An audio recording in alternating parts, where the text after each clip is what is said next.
ஒரு air conditioner எப்படி வேலை செய்கிறது என்பதில் எனக்கு எப்போதுமே ஆர்வம் உண்டு. அது நேரடியாக குளிர் காற்றை வெளியேற்றுவதில்லை. இதன் பிரின்சிபல் உண்மையில் மிகவும் எளிமையானது. நீங்கள் பாருங்கள், வெப்பத்தை உறிஞ்சுவதற்காக நீராவியாவதைப் போல இதை கருதலாம். ஆனால் இதன் ரகசியம் பிரேயான் எனப்படும் ஒரு சிறப்பு ரெஃப்ரிஜரண்ட் ஆகும்.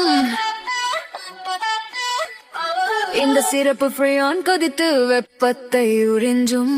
சாதாரண அறை வெப்பநிலையில் மிக விரைவாக இது ஒரு அற்புதம். இந்த முழு செயல்முறையும் ஒரு தொடர்ச்சியான மறு சுழற்சியாகும். இந்த ஃப்ரேயான் எப்போதும் நகர்ந்து கொண்டே இருக்கும், ஒருபோதும் சும்மா இருக்காது.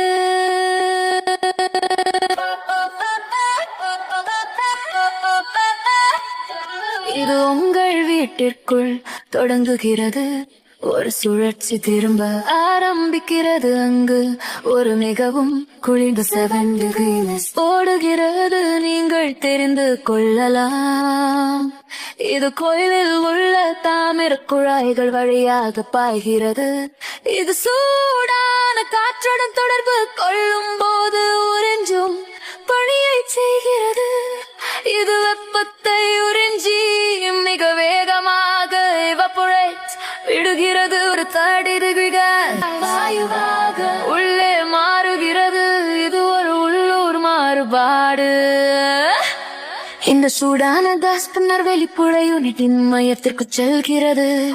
அங்கு ஒரு கம்ப்ரஸர் அழுத்தி அதை பிழிந்து மேலும் கேட்கிறது. அது அதை ஒரு சூடான உயர் அழுத்த 80 degree கேஸாக தள்ளுகிறது. வெளியேற தயாரா உள்ளது. இப்போது வெப்பம் கடந்து செல்லும் கண்டென்சர் 2 ஒடுக்கி குழாய் முழுவதும் வீசுகிறது. கேஸ் ஐ குளிர்வித்து அது அடங்கத் தொடங்குகிறது. மேலும் அதை ஒரு 45 degree லிக்விட் மீண்டும் கொண்டென்ஸ் சமையல் பாத்திரத்தின் மூடியில் நீர் துளிகள் உருவாவது போல. இதோ இறுதி அற்புதமான படி. திரும்ப செல்லுதல். அந்த லிக்விட் ஒரு சிறிய எக்ஸ்பென்ஷன் வால்வு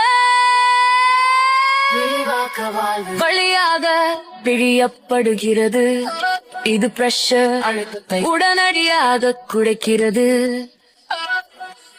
மீண்டும் அந்த மிகவும் குளிர்ந்த 7 degrees ஆக மாற்றுகிறது.